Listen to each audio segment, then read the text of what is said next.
फुप्पो ये दूध पी ले।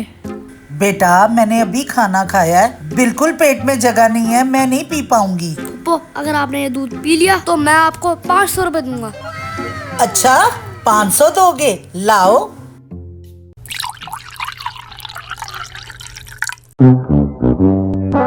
अच्छा मुझे एक बात तो बताओ, ये दूध पिला रहे हो और 500 भी दे रहे हो, ये किस खुशी में?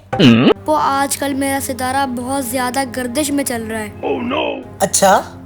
हाँ इस बार एग्जाम में भी नंबर अच्छे नहीं आए।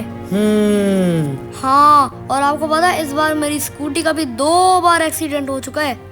ओहो अच्छा तो फिर?